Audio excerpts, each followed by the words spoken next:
part of my presence YouTube channel. I don't know what's going on, man. I just saw the Lizzo debacle. And I call it a debacle because it reminds me of Yokozuna. Was it Yokozuna? It's a debacle because it reminded me of Kamala. It's a debacle because it reminds me of Rikishi. I don't know what's going on, man.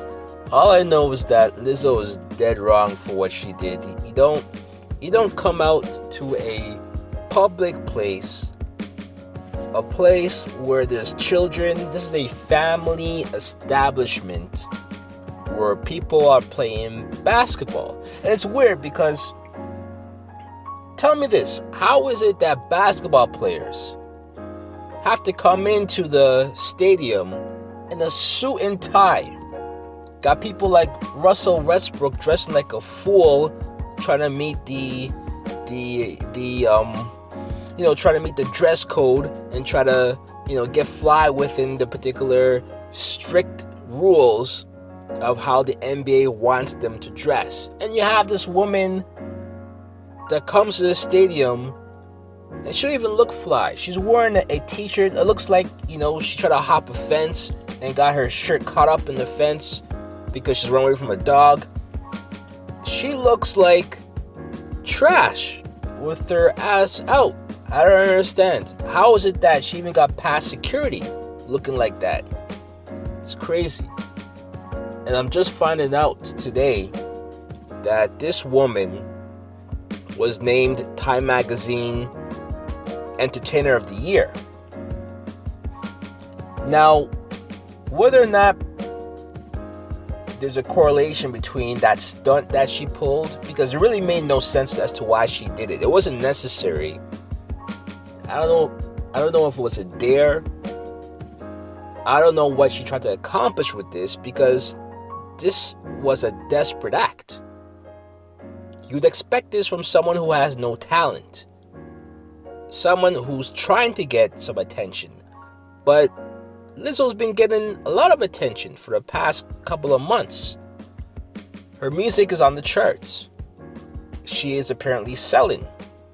So what was the point of all of this? What was she trying to accomplish? Why is she just running around here looking like that? It's crazy. Looking like that, business in the front, party in the back type of outfit that she's wearing. Anyways, what I want to get into in regards to this is, it's very important that you have friends that encourage you and, friends that big you up and friends that support you. And all that's great. Friends, to make sure that you feel good about yourself. But you also need that one friend that's not afraid to tell it like it is. That one friend who doesn't care if you cut them off or take them off the payroll. That one friend who will say to you, "Are you crazy?" That one friend that will say to you, Nah, that ain't it. Because she clearly didn't have that friend. And if you look at that footage, when you see her, when the camera's on her, and she notices that camera's on her, and she starts turning around and doing her thing, you see the group that she's with, smiling, clapping it up. They're loving it. They're loving the fact that she's making an ass out of herself, and she has no problem with it. I swear to you, this was a stunt in order to get that Time Magazine nomination, but that Time Magazine shout out as Entertainer of the Year. That was completely unnecessary. It really served no purpose. No one wants to sit in that seat anymore. I don't know what they're going to do. They probably have to cut it out and sell it on eBay or something. Auction it off. It was crazy. And the last thing I want to say about it is, Lizzo, you're 31 years old. You would expect this from an artist that's, 22, 24. You're 31. At your age, at your size, you don't have too many years left at this size. You gotta do something about that, because you're gonna run into some health complications. All that weight's not gonna be sexy later on. So she needs to get that in order. And it's really funny that in this society where we're promoting a healthy lifestyle, we're abstaining from meat, we're becoming vegan, gluten-free, the avocado life, avocado toast, that Lizzo is what's being pushed and promoted on such a grand scale. It's really odd that a woman who is obese saying, look at me, I'm beautiful, I'm sexy, I'm confident, which she might very well be to certain people. That's the eye of the beholder. But at the same time, I'm really surprised that this is getting so much, she's getting so much traction and being put in the forefront. What is that about? What it really goes against what I thought they're pushing as far as a healthy lifestyle. Okay, and people eating at Whole Foods, staying away from McDonald's. It seems like really the Popeye's chicken sandwich and Lizzo, are on the same wavelength, and they really pulled out all the stops for 2019, and they're doing it big, it looks like, if you ask me. No pun intended. You know what they should have done? It was a Staples Center, right? This was in LA, right? You know what they should have done? Just like when you go to a liquor store, how they have that sign in the front where they say no shirt, no service. There should have been a sign at the Staples Center that says no pants can advance. Because I don't understand how she gets away with that. Looking real dusty in what she's wearing, or the lack thereof. Someone's saying what type of shoes was she wearing, because she ain't wearing no pants. That shit made no sense. I for the life of me. But anyways, man, I don't know what's going on. You did wrong for that. Put on some pants. Dress appropriately. You are a star. You're too big of a person to go under the radar. You're not inconspicuous with that outfit. You never should have done it. This is worse than the rappers who wear dresses and skirts. What's going on? I don't know. People are applauding. She feels she did a great job. She's trying to, gloat. But I don't see how this could be. I don't see how this could be explained in any way. I don't know what type of spin this is. And if you really ask me, we need to start shaming people, for the things that they do. Because not everything should be applauded. Not everything should be supported. Some things you gotta say, nah, that ain't it. How dare you? It has nothing to do with her and her size. That's more to do with her decorum. To act like that and to behave like that and to look like that in a public venue where there's children around. No wonder Kobe Bryant left with his daughters. He don't want them seeing that. You know what I mean? He don't want them seeing that. That's a disgrace. Anyways.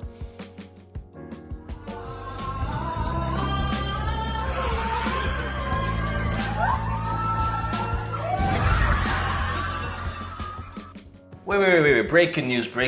Lizzo has went online on her IG or her Twitter, whatever it was, her social media accounts, to explain why exactly she did what she did. And I listened to it, and this is what I got from this, okay? She thanks her managers and her record label, Full Stop, for quote-unquote hooking her up with those seats. Then she says, while at the show, the Lakers girls came over to her and asked her if she doesn't mind that they do a rendition to her song, Juice. And Lizzo said, yeah, sure, why not? Go ahead. And the Lakers girls did a ditty to a routine to Juice. And the cameraman, they put the camera on Lizzo. Lizzo, of course, not one to disappoint, decides to get up and dance and show her thumb. And turn around and show her thumb. Do you smell that? Do you smell that BS? Do you smell that spin? Now, let's slow it down here and let's really break this down. Number one, she didn't buy those tickets herself. The tickets were hooked up by her record label and her managers. That's the first red flag. Because in order for that to be hooked up, that means you've pulled some strings. You didn't just get any Lakers tickets.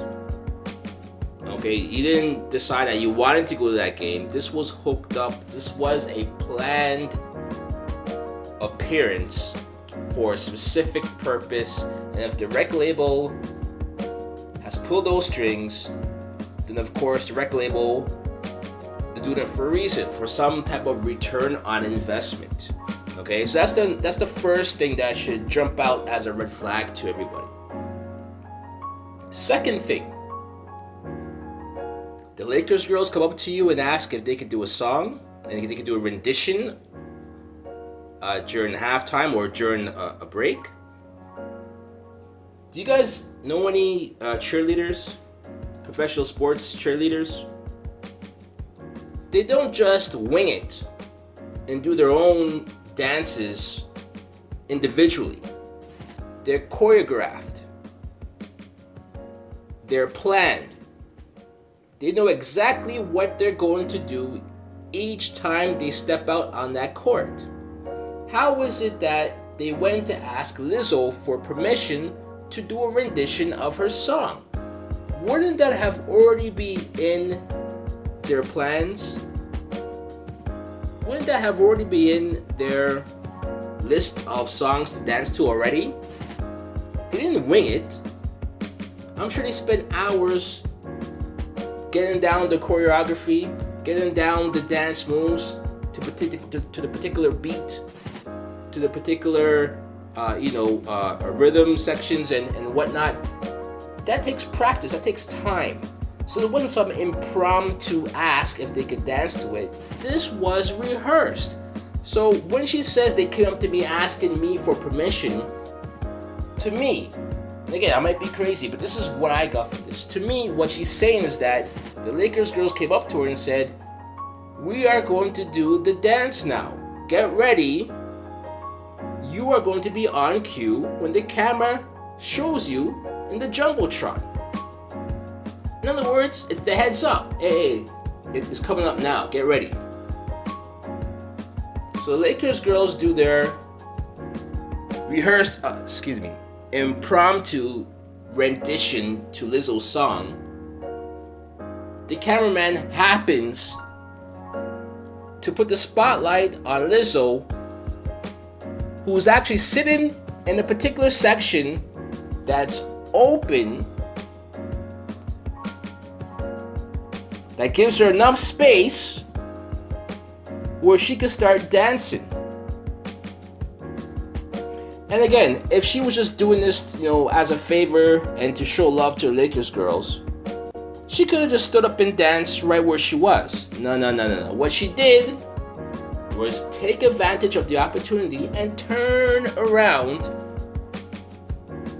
and did exactly what she went there to do, which is to show her behind in front of everybody, including Kobe Bryant and his young girls. and if you don't see that this was all choreographed, this was all planned, this was all part of some type of social media rouse for this to hit the internet and be all over social media, have her trending, and then she wins the Time Magazine Entertainer of the Year award. It's all connected. It's all connected. This wasn't impromptu. This was a thought out debacle. A thought out debacle. Now, here's where marketing comes into play here, because the backlash, it might look bad on her, it might be a mark, but at the end of the day, Lizzo got exactly what she wanted. She got her name up there trending. She got the award. They probably showed Time Magazine, hey, look how much mentions I could generate. Look how much viewership I'm getting. Look how many people, for better or for worse, for whatever the reason, look how many people are talking about me. Look what I could generate for you. The power of my celebrity. And I hope people are starting to see that this is how entertainers make their money now. It's not the music, it's attention. Entertainers have become, and their social media addition to who they are, to their fame, it's become a channel on which they sell advertising to companies by telling companies, hey, look how much people are watching me. Look how much attention I can generate. Come and promote your product on my channel. Start to recognize this. This was intentional. And for that person, I gotta say, shame on you, Lizzo. How much are you willing to do for fame, for your celebrity, for your success? At 31 years old, just breaking out into the music business, I'd say she would sell a lot. Anyways, I digress. Part of my presence, like, comment, subscribe. Let me know if you agree or disagree. Till next time.